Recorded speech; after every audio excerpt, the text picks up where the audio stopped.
Subscribe to our YouTube channel and press the bell icon to get the latest updates.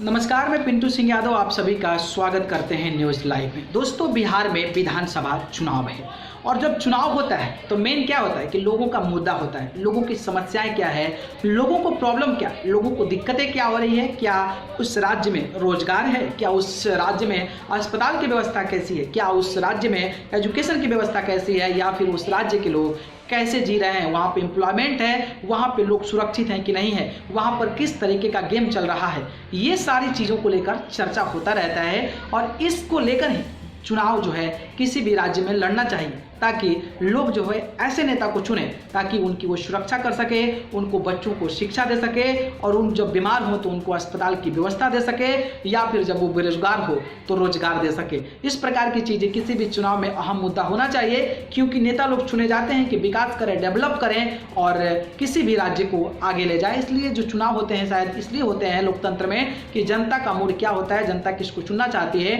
तो वो seat पर बैठे को हटा सकती है, जो नहीं बैठा है उसको बैठा सकते हैं। इस प्रकार का मामला चलता रहता है। लेकिन बिहार में विधानसभा चुनाव है और बिहार का विधानसभा चुनाव काफ़ी ज़्यादा हमेशा से चर्चा में रहता है और अब जो है काफ़ी ज़्यादा चर्चा में है, क्योंकि अब बिहार में नीच की राजनीति होने लगी है। मतलब कि जो उसका स्टेटस है, जो चुनाव लड़ने का जरिया है, जो चुनाव लड़ने का एक दर्जा होता है, वो कहीं ना कहीं समाप्त होता नजर आ रहा है। और बिहार में नेता ऐसे ऐसे बयान दे रहे हैं जो कि लगता है कि एक अनपढ़ आदमी दे रहा है और उनको उस राज्य से, डेवलपमेंट से, विकास से, शिक्षा से, अस्पताल से कोई मतलब नहीं है। जी हाँ, अगर हम बात करें तो बिहार के chief minister Nitish Kumar Janata Dal United NDA के मुख्यमंत्री उम्मीदवार और 15 साल से राज करने वाले नीतीश कुमार ने तेजस्वी यादव को लेकर पर्सनल निशाना साध दिया है। उन्होंने कहा है कि वो उस परिवार से आते हैं जहां पर 12 बच्चे बच्चियां होती हैं।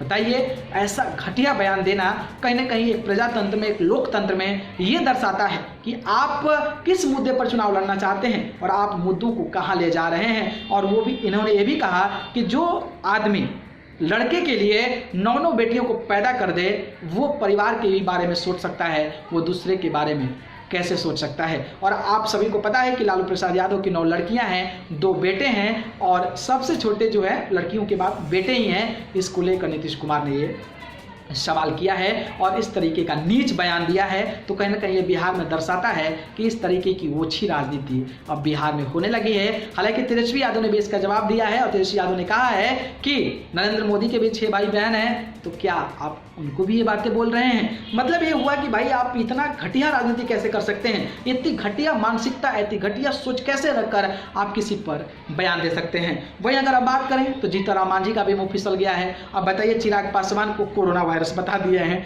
अब बताइए, डेवलपमेंट पे, विकास पे भाई बात होना चाहिए, तो ये कोरोना वायरस और वायरस ये सब बताना मतलब एक घटिया सोच की मानसिकता देती है कि ऐसे हमारे बिहार में नेता हैं जो इस प्रकार की सोच रखते हैं। वही अगर हम बात करें तो नित्यानंद राय जो कि सांसद हैं बिहार में भारतीय जनता पार्टी के, उन्होंने तेजस्वी यादव को लेकर बयान दिया था कि अगर सरकार बन जाती है तो बताइए जम्मू कश्मीर से आतंकवादी घुसाएंगे। सोचिए कि भाई आपकी सरकार क्या कर रही है, उधर से इधर से लेकर तो आपकी सरकार है, तो आप क्या उखाड़ने के लिए बैठे हैं केंद्र में कि इस प्रकार के बयान दे रहे हैं कि तेजस्वी यादव जब सीएम होंगे तो वहां से आतंकवादी यहाँ आ जाएंगे। मतलब ये हुआ कि आपकी घटिया सरकार है, आप कुछ नहीं कर पा रहे हैं और वहां के आतंकवादी यहाँ घुस कर आ जाएंगे। इस प्रकार की सोच कैसे नेताओं की हो सकती है, जो एक बड़े लेवल पे, जो बड़े ओहदे पर बैठा हुआ है, जो पूरे देश के बड़े भवन है उसमें बैठा हुआ है, और ऐसी सोच लगता है कि एक अनपढ़ गंवार दे सकता है। और ऐसी नित्यानंद राय की सोच है जो इस प्रकार के बयान दे रहे हैं। वहीं अगर हम बात करें तो गिरिराज सिंह ने महागठबंधन को लेकर बयान दिया था और ये खास करके भाजपा वाले को लेकर बयान दिया था कि इनकी जब सरकार आ जाएगी तो मूड़ी कटवा है, मूड़ी काटेगी, गर्दन काटेगी। सोचिए, व्यवस्था अरेंजमेंट क्या है। देश की राजनीति में आप बड़े लेवल पे बैठे पड़े हैं, मंत्री हैं, केंद्र सरकार को नेतृत्व कर रहे हैं, और इस प्रकार की नीच बयान देना और नीच राजनीति करना कहीं ना कहीं ये दर्शाता है कि इनकी जो सोच है, जो मानसिकता है, वो कहीं ना कहीं विकास के बारे में नहीं है, डेवलपमेंट के बारे में नहीं है, शिक्षा के बारे में नहीं है, एजुकेशन के बारे में नहीं है, हॉस्पिटल्स के बारे में नहीं है, एम्प्लॉयमेंट के बारे में नहीं है, ना ही बिहार के लोगों के हित के लिए है। ये सब इसी डाइवर्जन ऑफ मोटिव जो होता है उस पर ये भड़काऊ भाषण देते हैं और चाहते हैं कि लोग डाइवर्ट हो जाए और इस प्रकार के मुद्दों को बिहार चुनाव में मुद्दा बनाकर चुनाव जीत लिया जाए और नीचे की जो ग्राउंडली चीज़ें हैं उससे कोई मतलब नहीं है। तो कहीं ना कहीं छोटी राजनीति की सोच बताता है। वही अगर हम बात करें तो देवेंद्र फडणवीस जो कि महाराष्ट्र के सीएम थे, उद्धव ठाकरे ने उनको धक्का दे दिया तो वो कुछ नहीं बन पाया और जाकर बिहार की राजनीति में कर रहे हैं। कोरोना वायरस से संक्रमित हैं और वो जो है अब रैली फैली नहीं कर रहे हैं। तेजस्वी यादव को उन्होंने बयान दिया था कि जब तेजस्वी यादव सरकार बनेगी तो 10 लाख लोगों को नौकरी देंगे। बताइए, तेजस्वी यादव गले फाड़ कर चिल्ला रहे हैं और वो तर्क के साथ, पॉलिसी के साथ, हर चीज़ों को मैनेजमेंट करके बयान दे रहे हैं कि हम 10 लाख लोगों को रोजगार दे सकते हैं। और ये महाराष्ट्र से जाने वाले बिहार के बारे में क्या सोच सकते हैं? जो अपने राज्य के बारे में नहीं सोच सकता वो दूसरे राज्य में जाकर क्या सोच सकता है? और वो कह रहे थे कि 10 लाख तमंचे बटेंगे। बताइए, इतनी घटिया सोच बाहर की राजनीति से जाकर करने वाले को बिहार की जनता को सबक सिखाना चाहिए और बताना चाहिए कि ऐसी घटिया सोच वालों को बिहार में कोई पूछ नहीं है। वही अगर हम बात करें तो सुशील कुमार मोदी डिप्टी सीएम बने पड़े हैं भारतीय जनता पार्टी के।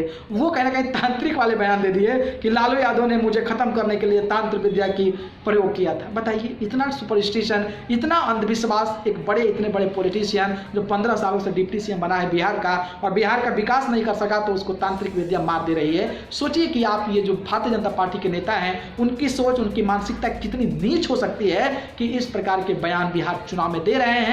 लेकिन तेजस्वी यादव डटे हुए हैं, उनका जो मेन मुद्दा है उस मुद्दे पर पूरा चुनाव को लेकर आए हुए हैं। तो ये बहुत बड़ी बात है और इसी मुद्दे पर चुनाव होना चाहिए कि बिहार में बेरोजगारी, बिहार में अशिक्षा, बिहार में अनएम्प्लॉयमेंट, बिहार में अस्पतालों की गड़बड़ व्यवस्था, बिहार में बाढ़ आती है तो इतने घर बह जाते हैं। उन सब मुद्दों पर विकास पर बात होना चाहिए ताकि बिहार चुनाव में अगर कोई कैंडिडेट जीते तो आने वाले समय में वो विकास करे, ना कि इस प्रकार की तुच्छ राजनीति को करने के लिए आगे बढ़े और देश को विभाजन और लोगों को विभाजित करने का काम करें। आपकी क्या राय है इन सब विचारों के बारे में, इन सब बयानों के बारे में? कमेंट बॉक्स में हमें जरूर बताइए। अगर वीडियो पसंद आई हो तो इसको लाइक, कमेंट, शेयर करें और चैनल को पसंद करते हैं तो सब्सक्राइब करके जरूर जुड़िए। अगर आप मुझे जुड़ना चाहते हैं तो आप मुझे फेसबुक, इंस्टा, ट्विटर पर जाइए, पिंटू सिंह यादव सर्च करके जरूर जुड़िए। तो डिस्क्रिप्शन में लिंक दे दूंगा, वहां से जाकर आप मुझे फॉलो कर सकते हैं। आप सभी को बहुत बहुत धन्यवाद। नमस्कार।